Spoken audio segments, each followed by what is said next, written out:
Muy bienvenidos al programa Preguntas y Respuestas de nuestro canal. Comenzando a contestar las que tenemos seleccionadas para hoy, por la primera de ellas que viene de Débora Soadnavar y que dice así: estudiando a Juan el Bautista en un estudio bíblico, nos enseñaron que él se perdió porque dudó de quién era Jesús.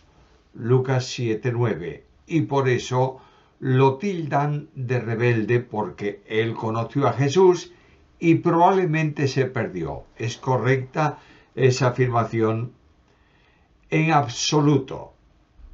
Nadie puede afirmar lo que contradice la afirmación de Dios, ya que Jesús dijo de Juan el Bautista: ¿pero qué salisteis a ver?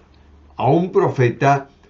Sí, os digo, y más que profeta, porque este es de quien está escrito: he aquí, yo envío mi mensajero delante de tu faz, el cual preparará tu camino delante de ti.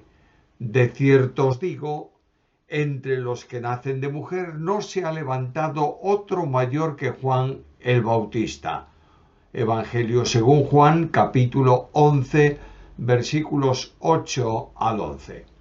Si Dios dice esto de Juan, ¿quién puede decir que Juan dudó de Jesús y que posiblemente se perdió?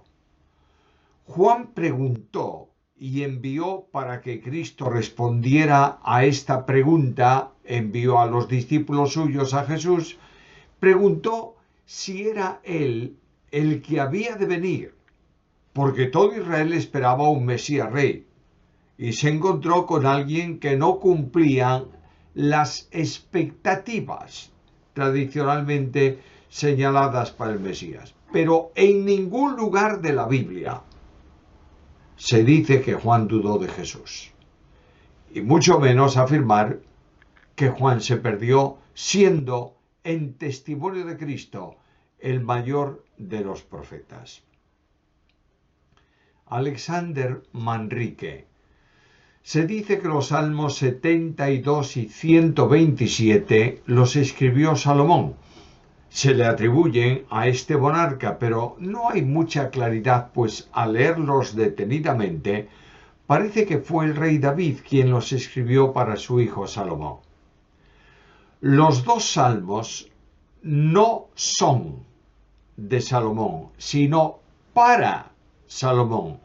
Por tanto, alguien, acaso David, los escribió, aunque el Salmo gradual 127 probablemente, posiblemente, sea de otro autor. Josué García Manzanares: ¿por qué es importante congregarse? Primeramente porque la Biblia lo dice.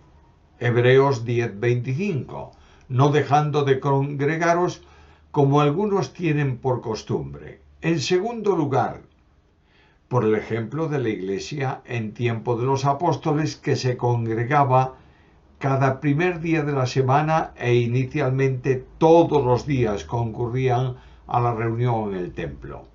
En tercer lugar, porque Jesús dio ejemplo, congregándose cada sábado en la sinagoga. Lucas 4:16. En cuarto lugar, porque en la reunión de creyentes nos edificamos mutuamente y nos alentamos mutuamente esperando el regreso del Señor. Giraridu Ramos: los católicos dicen que María es esposa de Dios y corredentora porque fue llena de gracia. ¿Es correcto llamarla esposa y madre de Dios? Ya hemos contestado más de una vez esta pregunta. Vamos a hacerlo otra vez más. No es correcto, a la luz de la Biblia, decir que María es esposa de Dios, porque lo único que ocurrió con ella es que fue escogida para ser la madre del Verbo encarnado mediante una obra milagrosa de Dios el Espíritu Santo. Madre de Dios es un título que se introdujo en el siglo IV en la época de las grandes controversias cristológicas, para afirmar que Jesús de Nazaret, el hombre, era Dios. No obstante, por los problemas que este título dado a María conlleva y porque no se le da en ningún lugar del Nuevo Testamento este calificativo, es mejor no utilizar un término así. Juan Rodríguez, una larga pregunta, la voy a leer con calma. Respeto a Samuel, pero su lectura de partir y estar con Cristo está errada, ya que si lee con cuidado y se usa de lógica, podemos sacar las siguientes conclusiones. 1. De estas dos cosas estoy puesto en estrecho. ¿Cuáles son las dos cosas? El texto es claro, una es morir. La otra es quedar en beneficio de la obra. 2. Teniendo deseo de partir y estar con Cristo, lo cual es muchísimo mejor, aquí es donde surge una tercera opción, que la mayoría pasa por alto. Esta opción no puede ser una forma de las dos anteriores, ya que está en calidad y magnitud muchísimo mejor. Y si yo considero a muchísimo mejor que B, pues no tendría sentido decir anteriormente que no sé por cuál decidirme, sería una contradicción flagrante. Ejemplo, no sé por cuál decidirme, por limón o chocolate, teniendo deseo de vainilla, lo cual es muchísimo mejor.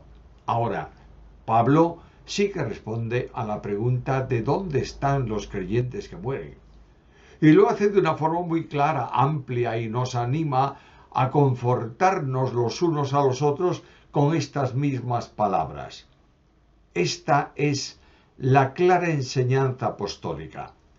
Tampoco queremos, hermanos, que ignoréis acerca de los que duermen, para que no os entristezcáis como los otros que no tienen esperanza.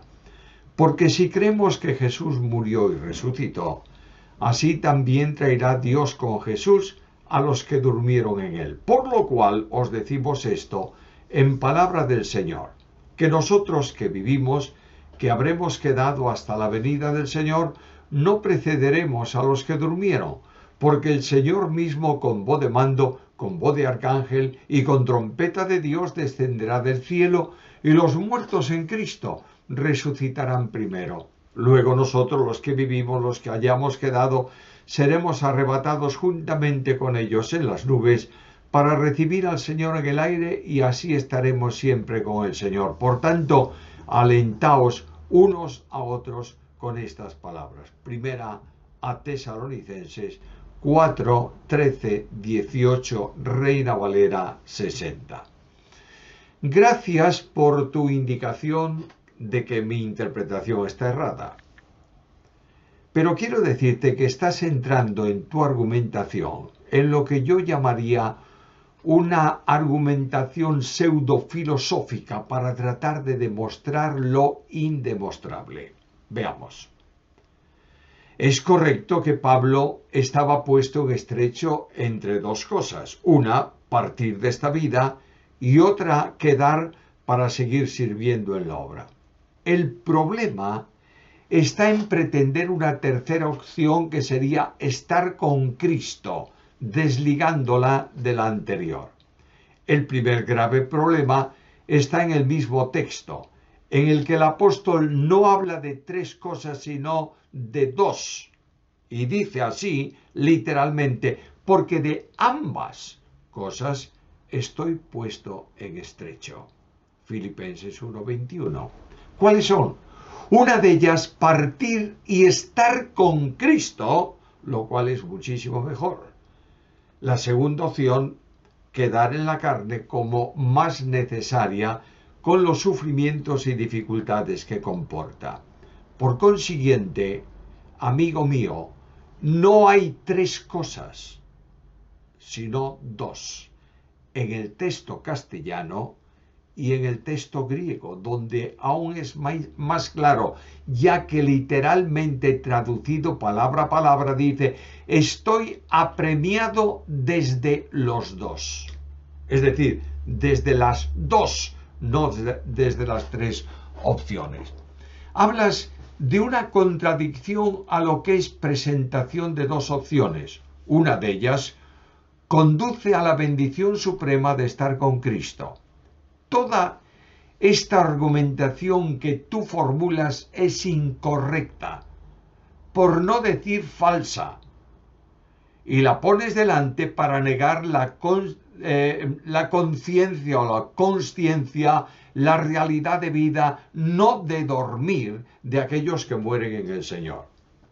Para eso apelas a un pasaje escatológico que trata el tema de los creyentes regresando con el Señor para unirse a los vivos en el traslado de la iglesia, lo que contradice tu argumento, puesto que Pablo enseña que no precederemos a los que durmieron en Cristo antes del traslado de la iglesia. Estos recibirán el cuerpo de resurrección, lo mismo que nosotros para recibir al Señor en el aire.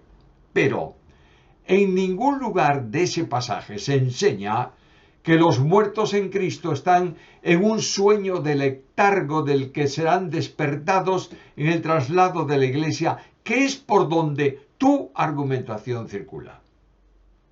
Pablo afirma que al partir el creyente ya está con Cristo, lo que es muchísimo mejor.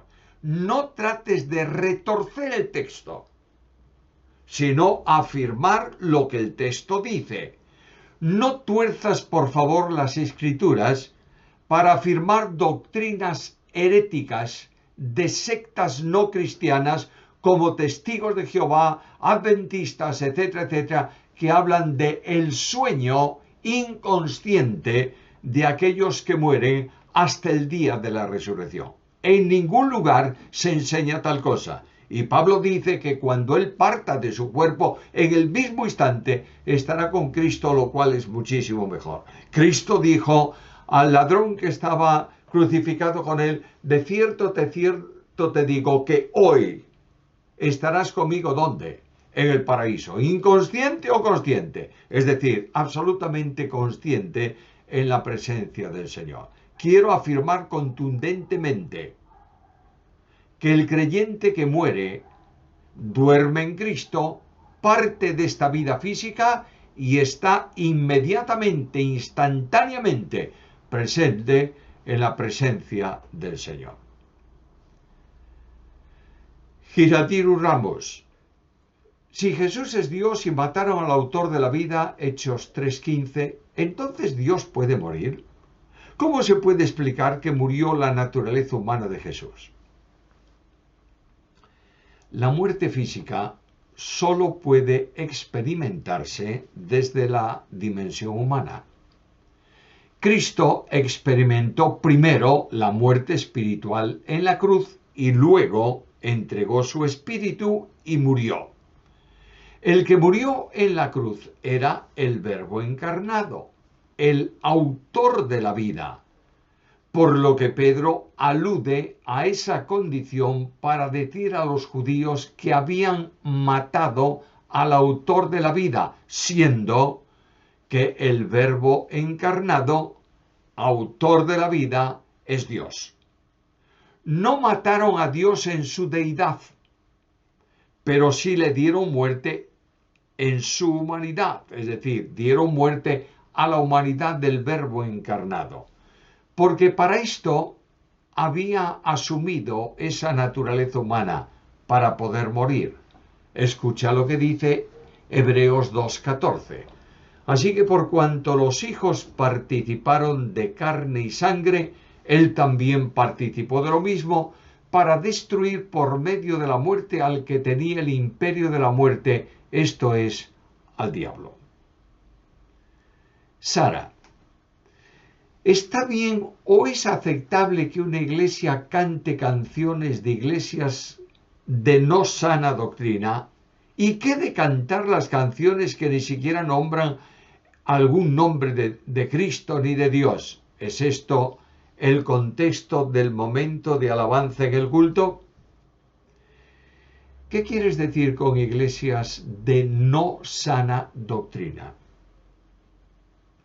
Esto ya establece una posición y una división en la unidad de la iglesia que es contraria a la voluntad de Jesús, que dijo que sean uno. Las canciones de alabanza lo son en la medida en que la letra glorifica a Dios. Eso es a lo que hay que atenerse y estar atentos. No importa de dónde venga esa letra. Canciones que no mencionan el nombre de Dios o que no se refieren a Cristo no deben ser usadas en la alabanza de la iglesia. José Eduardo, pastor, con todo respeto, me parece que por lo menos la primera pregunta está muy débil de su parte. ¿O acaso, donde dice que somos dioses, no es en el Salmo? Entonces debería explicarles que esa versión está mal traducida al español, que en realidad habla de los jueces de Israel, que tenían una posición de dioses, pero al final del capítulo aclara: pero como hombres moriréis. Estimado José Eduardo, ¿dónde está mal traducida esa versión que dice textualmente: vosotros sois dioses? Lo dice tanto en el Salmo 82:6, en la traducción del texto hebreo, como en el Evangelio según Juan, capítulo 10, versículo 34, en el griego que traduce ese versículo. La versión está excelentemente bien traducida al español. Cristo apela a la Escritura citando un texto relativo a la intervención divina sobre los jueces que juzgan injustamente a quienes, en su función judicial, les llama dioses. Salmo 82:6, indicando el texto presentando al Señor en la reunión de los dioses. Dios los llama de ese modo dioses porque tenían la autoridad divina para aplicar la ley que procedía de él. Que habla de los jueces de Israel, no cabe duda alguna, pero eso no significa que esté mal interpretado el texto y mucho menos decir que está mal traducido al español. José Eduardo, qué malas respuestas. Yo no soy nadie, pero veo que de antropología cero y de apologética menos. Pensé que eran respuestas más elaboradas o más sofisticadas. Gracias nuevamente por tu sinceridad. Sin embargo, con mucha humildad, me parece que un cero en antropología, cuando la doctrina que yo creo y la antropología que predico y enseño está recogida en un comentario a todo el Nuevo Testamento, poniendo de manifiesto lo que yo creo de antropología, es un poco, yo diría, atrevido. Pero tienes todo el derecho para ponerme un cero en mi conocimiento de teología.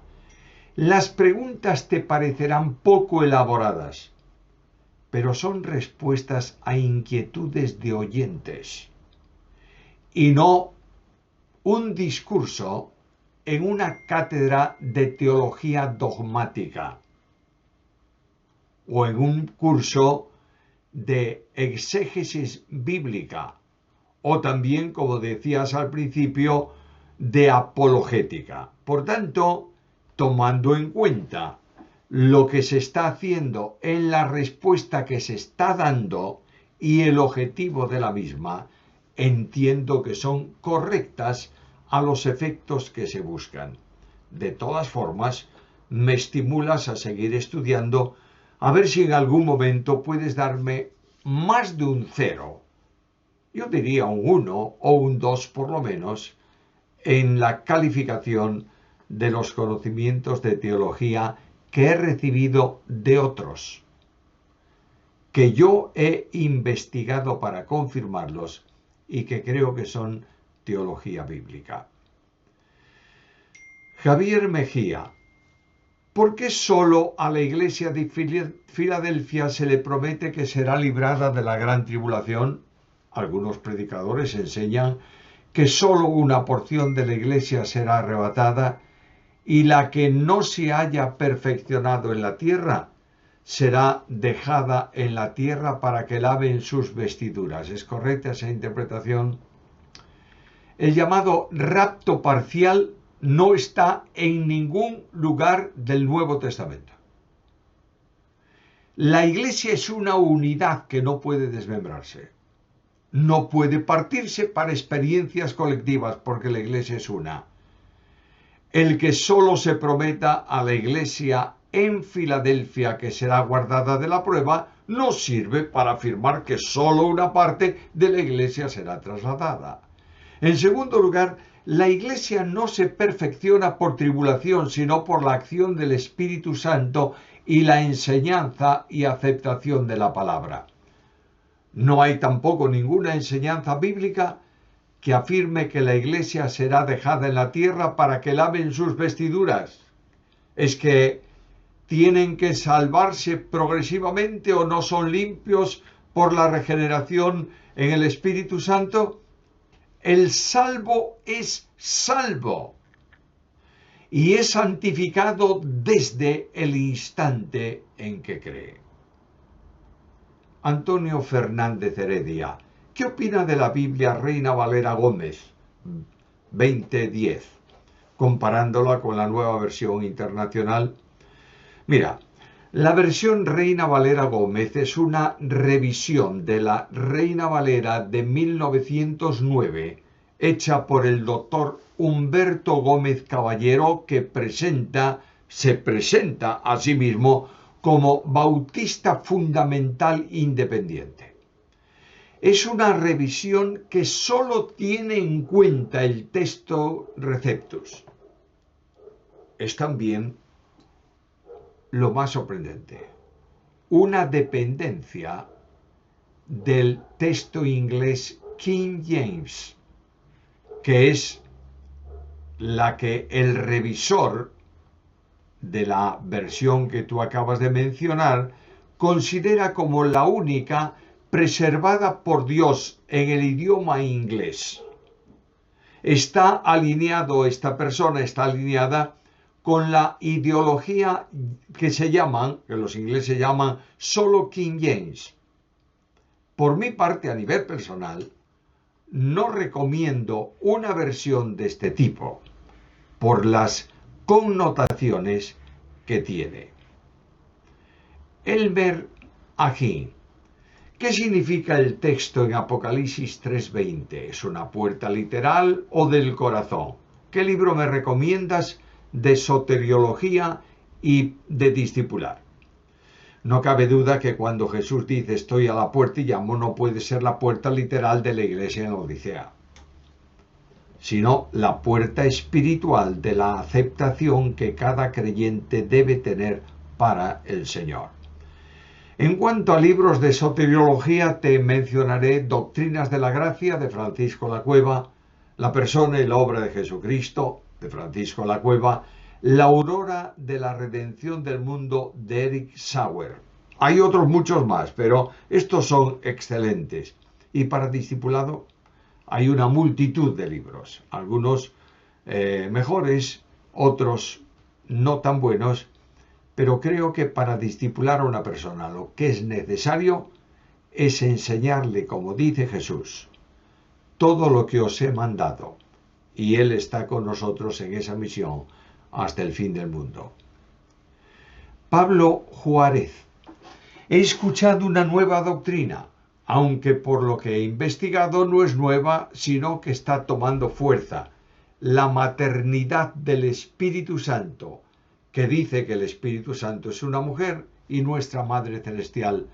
A modo de resumen, dicen que Jesús se refería a Dios como su Padre y decía que Él era Hijo de Dios. Así que por lógica debería haber una madre espiritual. Y usan términos que según ellos aluden al Espíritu Santo en la Biblia, como la gloria, la Shekinah, la unción, la Jerusalén de arriba, la paloma, la leona, la señora, la mujer virtuosa, la sabiduría, etc. ¿Pudiera darme su opinión acerca de esta doctrina tan extraña?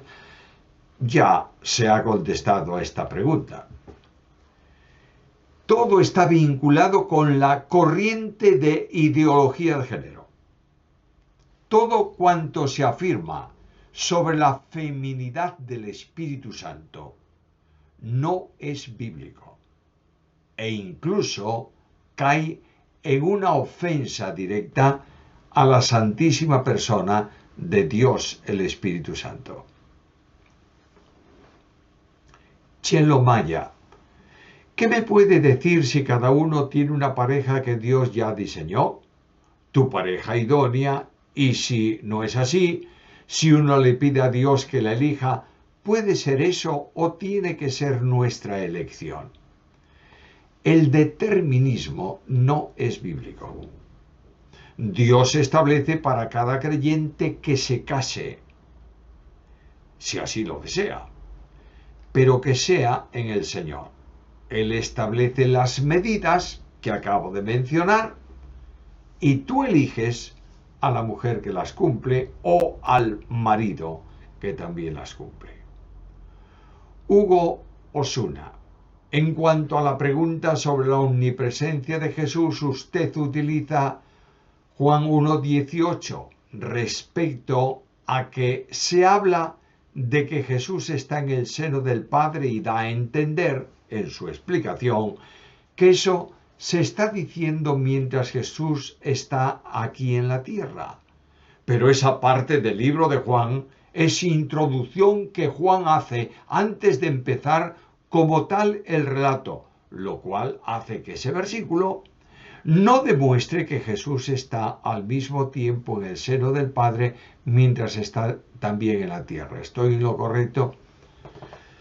Estimado Hugo, perdón, ¿crees en la inspiración plenaria de la Biblia?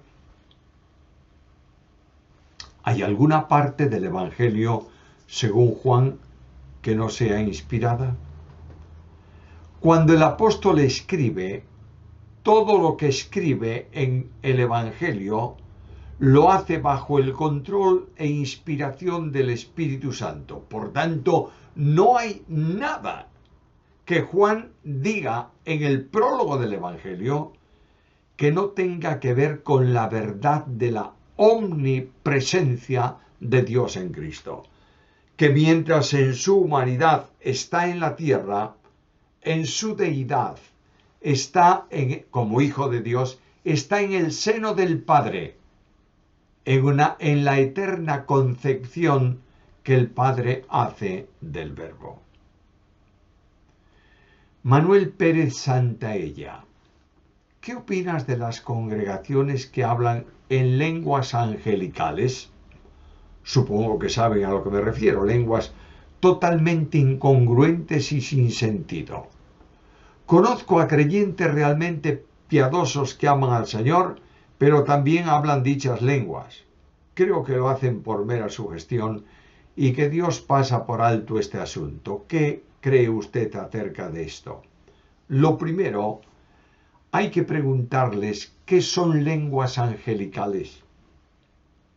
No hay referencia alguna a la forma de expresión de los ángeles entre sí, son espíritus. Y cuando se hace referencia a la expresión de ellos en diálogo con los hombres, se enseña que hablaron siempre el idioma de aquel que les escuchaba. Las lenguas angélicas son una hipérbole de Pablo para expresar una forma de hablar sin error alguno. Pero siempre que aparecen lenguas en el Nuevo Testamento, el término son idiomas perfectamente traducibles, y el apóstol prohíbe hablar en lenguas si no hay traductor.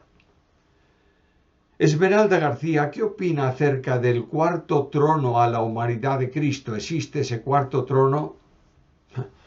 Dios no tiene trono, sino un trono en el que está sentado. En referencia a Cristo, ascendió a los cielos y se ha sentado en el trono de Dios.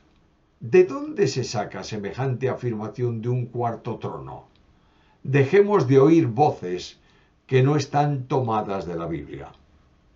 Alexander Manrique. He leído varias veces los escritos sapienciales de la Biblia y es muy conocido que Proverbios exalta la sabiduría y, en términos sencillos, la sabiduría es la capacidad de aplicar el conocimiento que viene de la Biblia en la vida diaria. Mi pregunta es, ¿la sabiduría solo sirve para esta vida? La palabra de Dios es inmutable y eterna. Por tanto, no pierde nada en el futuro en relación con los hombres, porque el cielo y la tierra pasarán, pero mi palabra no pasará. Ángela Silva. Si un anciano está cumpliendo la función en una iglesia local un tiempo, pero después de un tiempo, como he dicho, ahora quiere ser pastor de otra iglesia, ¿puede? El don de pastor no es dado solo para la iglesia local, sino para la iglesia universal. Quiere decir que si el Señor lleva a un pastor a otro lugar del que ha estado ministrando, no hay ningún impedimento bíblico. La última pregunta de Ángela Silva también. Sabemos que Cristo es la propia ley de Dios, porque Cristo es Dios. Pero como hombre, 100%, Él tenía que cumplir con la demanda de su Padre, que es cumplir la ley, como nuestro representante, para traer la redención por la muerte en la cruz, y que la justicia de Dios fuese satisfecha por el pago de Cristo y la pena penal fuese quitada. ¿Es correcto? No somos salvos porque Jesús de Nazaret haya cumplido la ley, sino porque Él murió por nosotros, ocupando nuestro lugar y pagando sustitutoriamente la deuda contraída por el pecado. Cristo mismo es la justicia de Dios que trae salvación a todo aquel que cree.